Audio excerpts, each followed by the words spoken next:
Hi, I'm MTG, and welcome to a deck tech breakdown, or at least our first look for a future potential commander that I'm quite excited about, which is, and I'm sorry if I botched this pronunciation, Rohgahh Kher Keep Overlord. So it's a 5 CMC cost, and usually I try to stay away from commanders that are like 4 is my max that I like, just because the chances of you being able to recast it multiple times if it keeps getting removed obviously decreases quite a bit, the higher cost your commander is.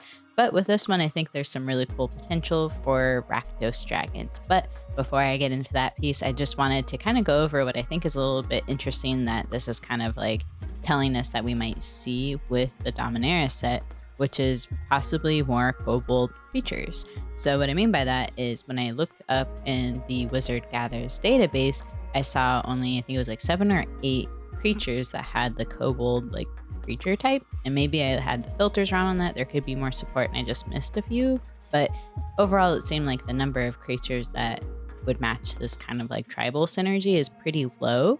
So that tells me that this Dominaria set's probably going to have some more support for that creature type, just because it's like, what's the point of printing something that can support kobolds by giving them +2/+2, and then whenever you cast a kobold spell, you pay 2, and if you do, you create a 4/4 red dragon. So I think, like, why else would you print that if more of those creatures aren't going to be dropping, right? So of like the kobolds that currently exist, there's Kobold Overlord, which gives other kobold creatures you control first strike.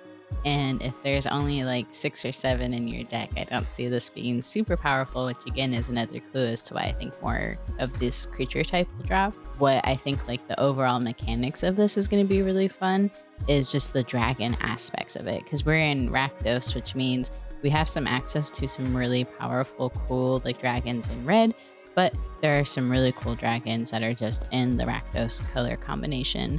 And I think like with access to black, we can cheat out a lot of the more expensive dragons with like reanimation effects.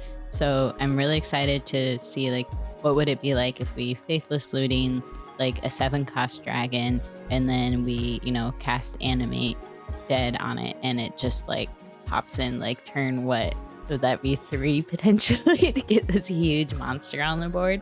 So I'm super stoked about that. And then I've also had really good success in my Higetsu deck where I'll play Olivia Crimson Bride, and she just like hits the battlefield, she's got haste, and then reanimate something. And potentially, yes, you're gonna like lose that creature that you reanimate if you don't have another legendary vampire on the battlefield and Olivia gets removed.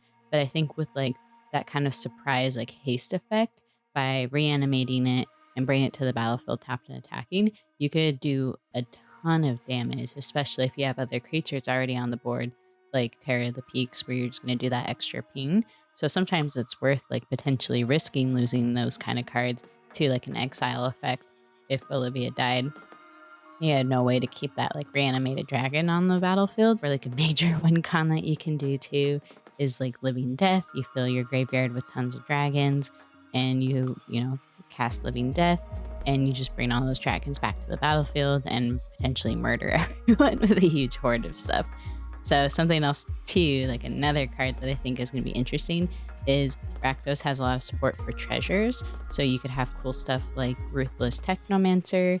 I think will be really, really interesting, at least to bring back smaller things, like maybe you have Dockside Extortionist and you reanimate that, make a ton of treasures, and put down a big dragon. So there's a ton of potential here for just cool graveyard play, cool, treasure effects. And the type of dragons that you can bring back can be hugely impactful on the game. And you also have things just like Goldspan, which is again leaning into that like treasure synergy. You have Junji, which can reanimate something important out of your graveyard. It can't reanimate another dragon, but if you have something like your commander in the graveyard, you could reanimate your commander if it's too expensive to cast again, because it's, I don't know, died like 2 or 3 times and you don't want to pay like 20 mana to bring it back. The other creature too that was like announced that I think is going to be really interesting for this is Bladewing Deathless Tyrant. So it's got flying and haste, and then when it deals combat damage to a player or planeswalker for each creature card in your graveyard, create a 2/2 black zombie knight creature token with menace. So that's going to be brutal.